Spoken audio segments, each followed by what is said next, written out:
The Hound of the Baskervilles. Novel by Arthur Conan Doyle. Chapter 11. The Man on the Tour. The extract from my private diary which forms the last chapter has brought my narrative up to the 18th of October. A time when these strange events began to move swiftly towards their terrible conclusion. The incidents of the next few days are indelibly graven upon my recollection. And I can tell them without reference to the notes made at the time. I start them from the day which succeeded that upon which I had established two facts of great importance. The one that Mrs. Laura Lyons of Coombe Tracey had written to Sir Charles Baskerville and made an appointment with him at the very place and hour that he met his death. The other that the lurking man upon the moor was to be found among the stone huts upon the hillside. With these two facts in my possession, I felt that either my intelligence or my courage must be deficient if I could not throw some further light upon these dark places. I had no opportunity to tell the baronet what I had learned about Mrs. Lyons upon the evening before. For Dr. Mortimer remained with him at guards until it was very late. At breakfast, however, I informed him about my discovery and asked him whether he would care to accompany me to Coombe Tracey. At first, he was very eager to come. But on second thoughts it seemed to both of us that if I went alone the results might be better. The more formal we made the visit the less information we might obtain. I left Sir Henry behind, therefore, not without some prickings of conscience, and drove off upon my new quest. When I reached Coombe Tracey I told Perkins to put up the horses. And I made inquiries for the lady whom I had come to interrogate. I had no difficulty in finding her rooms, which were central and well appointed. A maid showed me in without ceremony, and as I entered the sitting room a lady, who was sitting before a Remington typewriter, sprang up with a pleasant smile of welcome. Her face fell, however, when she saw that I was a stranger, and she sat down again and asked me the object of my visit. The first impression left by Mrs. Lyons was one of extreme beauty. Her eyes and hair were of the same rich hazel color, and her cheeks, though considerably freckled, were flushed with the exquisite bloom of the brunette. The dainty pink which lurks at the heart of the sulphur rose. Admiration was, I repeat, the first impression. But the second was criticism. There was something subtly wrong with the face. Some coarseness of expression, some hardness, perhaps, of eye, some looseness of lip which marred its perfect beauty. But these, of course, are afterthoughts. At the moment I was simply conscious that I was in the presence of a very handsome woman, and that she was asking me the reasons for my visit. I had not quite understood until that instant how delicate my mission was. "I have the pleasure," said I, "of knowing your father." It was a clumsy introduction, and the lady made me feel it. "There is nothing in common between my father and me," she said. "I owe him nothing, and his friends are not mine. If it were not for the late Sir Charles Baskerville and some other kind hearts I might have starved for all that my father cared. It was about the late Sir Charles Baskerville that I have come here to see you." The freckles started out on the lady's face. "What can I tell you about him?" she asked, and her fingers played nervously over the stops of her typewriter. "You knew him, did you not?" "I have already said that I owe a great deal to his kindness. If I am able to support myself it is largely due to the interest which he took in my unhappy situation." "Did you correspond with him?" The lady looked quickly up with an angry gleam in her hazel eyes. "What is the object of these questions?" she asked sharply. "The object is to avoid a public scandal. It is better that I should ask them here than that the matter should pass outside our control." She was silent and her face was still very pale. At last, she looked up with something reckless and defiant in her manner. "Well, I'll answer," she said. "What are your questions? Did you correspond with Sir Charles?" "I certainly wrote to him once or twice to acknowledge his delicacy and his generosity." "Have you the dates of those letters?" "No." "Have you ever met him?" "Yes, once or twice, when he came into Coombe Tracey. He was a very retiring man, and he preferred to do good by stealth. But if you saw him so seldom and wrote so seldom, how did he know enough about your affairs to be able to help you, as you say that he has done? She met my difficulty with the utmost readiness. There were several gentlemen who knew my sad history and united to help me. One was Mr. Stapleton, a neighbor and intimate friend of Sir Charles's. He was exceedingly kind, and it was through him that Sir Charles learned about my affairs. I knew already that Sir Charles Baskerville had made Stapleton his almoner upon several occasions, so the lady's statement bore the impress of truth upon it. Did you ever write to Sir Charles asking him to meet you? I continued. Mrs. Lyons flushed with anger again. Really, sir, this is a very extraordinary question. I am sorry, madam, but I must repeat it. Then I answer, certainly not. Not on the very day of Sir Charles's death. The flush had faded in an instant, and a deathly face was before me. Her dry lips could not speak the no which I saw rather than heard. Surely your memory deceives you, said I. I could even quote a passage of your letter. It ran, please, as you are a gentleman, burn this letter, and be at the gate by 10 o'clock. I thought that she had fainted, but she recovered herself by a supreme effort. Is there no such thing as a gentleman? She gasped. You do Sir Charles an injustice. He did burn the letter. But sometimes a letter may be legible even when burned. You acknowledge now that you wrote it? Yes, I did write it, she cried, pouring out her soul in a torrent of words. I did write it. Why should I deny it? I have no reason to be ashamed of it. I wished him to help me. I believed that if I had an interview I could gain his help, so I asked him to meet me. But why at such an hour? Because I had only just learned that he was going to London next day and might be away for months. There were reasons why I could not get there earlier. But why a rendezvous in the garden instead of a visit to the house? Do you think a woman could go alone at that hour to a bachelor's house? Well, what happened when you did get there? I never went. Mrs. Lyons. No, I swear it to you on all I hold sacred. I never went. Something intervened to prevent my going. What was that? That is a private matter. I cannot tell it. You acknowledged then that you made an appointment with Sir Charles at the very hour and place at which he met his death, but you deny that you kept the appointment. That is the truth. Again and again I cross-questioned her, but I could never get past that point. Mrs. Lyons, said I as I rose from this long and inconclusive interview, you are taking a very great responsibility and putting yourself in a very false position by not making an absolutely clean breast of all that you know. If I have to call in the aid of the police you will find how seriously you are compromised. If your position is innocent, why did you in the first instance deny having written to Sir Charles upon that date? Because I feared that some false conclusion might be drawn from it and that I might find myself involved in a scandal. And why were you so pressing that Sir Charles should destroy your letter? If you have read the letter you will know. I did not say that I had read all the letter. You quoted some of it. I quoted the postscript.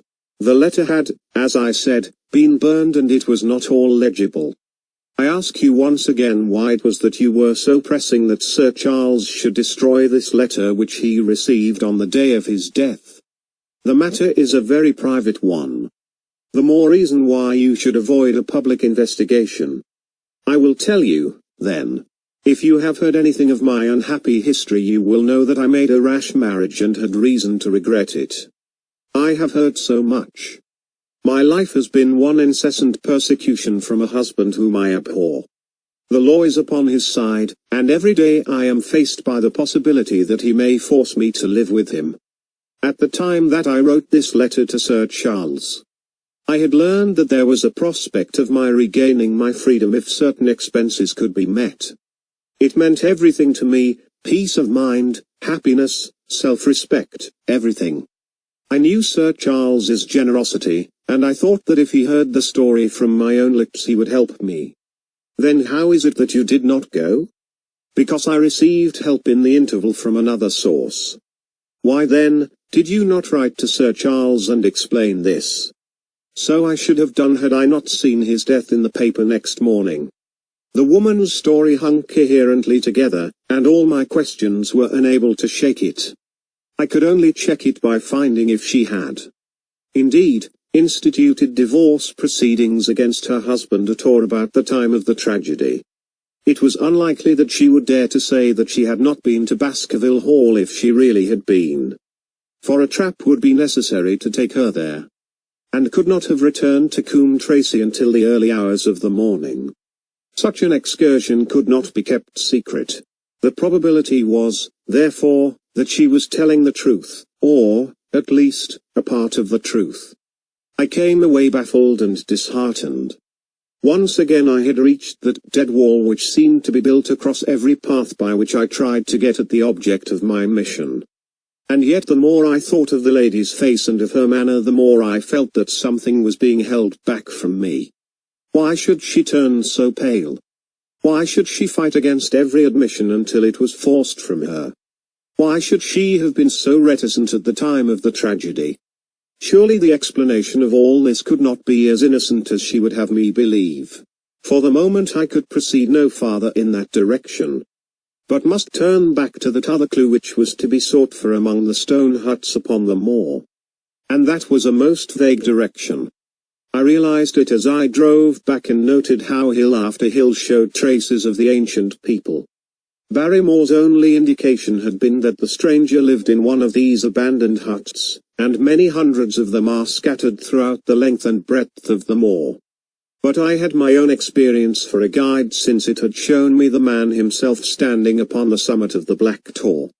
That, then, should be the center of my search. From there I should explore every hut upon the moor until I lighted upon the right one. If this man were inside it, I should find out from his own lips, at the point of my revolver if necessary, who he was and why he had dogged us so long. He might slip away from us in the crowd of Regent Street, but it would puzzle him to do so upon the lonely moor. On the other hand, if I should find the hut and its tenant should not be within it, I must remain there, however long the vigil, until he returned. Holmes had missed him in London. It would indeed be a triumph for me if I could run him to earth where my master had failed. Luck had been against us again and again in this inquiry, but now at last it came to my aid. And the messenger of good fortune was none other than Mr. Frankland, who was standing, grey-whiskered and red-faced, outside the gate of his garden, which opened onto the high road along which I travelled. "Good day, Dr. Watson," cried he with unwonted good humour. "You must really give your horses a rest and come in to have a glass of wine and to congratulate me." My feelings towards him were very far from being friendly after what I had heard of his treatment of his daughter, but I was anxious to send Perkins and the wagonette home, and the opportunity was a good one. I lighted and sent a message to Sir Henry that I should walk over in time for dinner. Then I followed Frankland into his dining room. "It is a great day for me, sir, one of the red-letter days of my life," he cried with many chuckles. "I have brought off a double event. I mean to teach them in these parts that law is law, and that there is a man here who does not fear to invoke it. I have established a right-of-way through the centre of Old Middleton's Park, slap across it, sir, within 100 yards of his own front door. What do you think of that? We'll teach these magnates that they cannot ride roughshod over the rights of the commoners, confound them. And I've closed the wood where the fern-worthy folk used to picnic.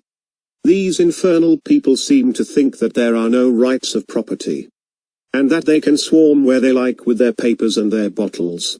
Both cases decided, Dr. Watson, and both in my favour. I haven't had such a day since I had Sir John Morland for trespass because he shot in his own warren. How on earth did you do that? Look it up in the books, sir. It will repay reading, Frankland v. Morland, Court of Queen's Bench. It cost me £200, but I got my verdict. Did it do you any good? None, sir, none. I am proud to say that I had no interest in the matter. I act entirely from a sense of public duty. I have no doubt, For example, that the Fernworthy people will burn me in effigy tonight. I told the police last time they did it that they should stop these disgraceful exhibitions. The county constabulary is in a scandalous state, sir, and it has not afforded me the protection to which I am entitled. The case of Franklin v. Regina will bring the matter before the attention of the public. I told them that they would have occasion to regret their treatment of me, and already my words have come true. How so? I asked. The old man put on a very knowing expression. Because I could tell them what they are dying to know, but nothing would induce me to help the rascals in any way. I had been casting round for some excuse by which I could get away from his gossip. But now I began to wish to hear more of it. I had seen enough of the contrary nature of the old sinner to understand that any strong sign of interest would be the surest way to stop his confidences. Some poaching case, no doubt, said I with an indifferent manner. Ha, ha, my boy, a very much more important matter than that. What about the convict on the moor? I stared. You don't mean that you know where he is? Said I. I may not know exactly where he is, but I am quite sure that I could help the police to lay their hands on him. Has it never struck you that the way to catch that man was to find out where he got his food and so trace it to him? He certainly seemed to be getting uncomfortably near the truth. No doubt. Said I, but how do you know that he is anywhere upon the moor? I know it because I have seen with my own eyes the messenger who takes him his food. My heart sank for Barrymore. It was a serious thing to be in the power of this spiteful old busybody. But his next remark took a weight from my mind. You'll be surprised to hear that his food is taken to him by a child. I see him every day through my telescope upon the roof. He passes along the same path at the same hour, and to whom should he be going except to the convict? Here was luck indeed. And yet I suppressed all appearance of interest. A child. Barrymore had said that our unknown was supplied by a boy. It was on his track, and not upon the convict's, that Franklin had stumbled. If I could get his knowledge it might save me a long and weary hunt. But incredulity and indifference were evidently my strongest cards. I should say that it was much more likely that it was the son of one of the moorland shepherds taking out his father's dinner. The least appearance of opposition struck fire out of the old autocrat. His eyes looked malignantly at me, and his grey whiskers bristled like those of an angry cat. Indeed, sir, said he, pointing out over the wide-stretching moor. Do you see the black tor over yonder? Well, do you see the low hill beyond with the thorn bush upon it? It is the stoniest part of the whole moor. Is that a place where a shepherd would be likely to take his station? Your suggestion, sir, is a most absurd one. I meekly answered that I had spoken without knowing all the facts. My submission pleased him and led him to further confidences. You may be sure, sir, that I have very good grounds before I come to an opinion. I have seen the boy again and again with his bundle. Every day, and sometimes twice a day. I have been able, but wait a moment. Dr. Watson, do my eyes deceive me, or is there at the present moment something moving upon that hillside? It was several miles off, but I could distinctly see a small dark dot against the dull green and grey. Come, sir, come, cried Franklin, rushing upstairs. You will see with your own eyes and judge for yourself. The telescope, a formidable instrument mounted upon a tripod, stood upon the flat leads of the house. Franklin clapped his eye to it and gave a cry of satisfaction. Quick, Dr. Watson, quick, before he passes over the hill. There he was, sure enough, a small urchin with a little bundle upon his shoulder, toiling slowly up the hill. When he reached the crest I saw the ragged uncouth figure outlined for an instant against the cold blue sky. He looked round him with a furtive and stealthy air, as one who dreads pursuit. Then he vanished over the hill. Well, am I right? Certainly, there is a boy who seems to have some secret errand.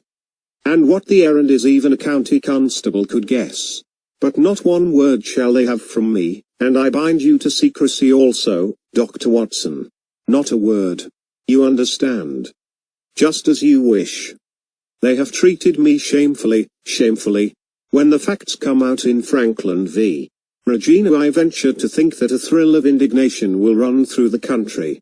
Nothing would induce me to help the police in any way. For all they cared, it might have been me, instead of my effigy, which these rascals burned at the stake. Surely you are not going. You will help me to empty the decanter in honor of this great occasion. But I resisted all his solicitations and succeeded in dissuading him from his announced intention of walking home with me. I kept the road as long as his eye was on me, and then I struck off across the moor and made for the stony hill over which the boy had disappeared. Everything was working in my favor. And I swore that it should not be through lack of energy or perseverance that I should miss the chance which fortune had thrown in my way. The sun was already sinking when I reached the summit of the hill, and the long slopes beneath me were all golden green on one side and grey shadow on the other. A haze lay low upon the farthest skyline, out of which jutted the fantastic shapes of Believer and Vixen Tor. Over the wide expanse there was no sound and no movement. One great grey bird, a gull or curlew, soared aloft in the blue heaven. He and I seemed to be the only living things between the huge arch of the sky and the desert beneath it. The barren scene, the sense of loneliness, and the mystery and urgency of my task all struck a chill into my heart. The boy was nowhere to be seen. But down beneath me in a cleft of the hills there was a circle of the old stone huts, and in the middle of them there was one which retained sufficient roof to act as a screen against the weather. My heart leapt within me as I saw it. This must be the burrow where the stranger lurked. At last my foot was on the threshold of his hiding place. His secret was within my grasp. As I approached the hut, walking as warily as Stapleton would do when with poised net he drew near the settled butterfly, I satisfied myself that the place had indeed been used as a habitation. A vague pathway among the boulders led to the dilapidated opening which served as a door. All was silent within. The unknown might be lurking there, or he might be prowling on the moor. My nerves tingled with the sense of adventure. Throwing aside my cigarette, I closed my hand upon the butt of my revolver and, walking swiftly up to the door, I looked in. The place was empty.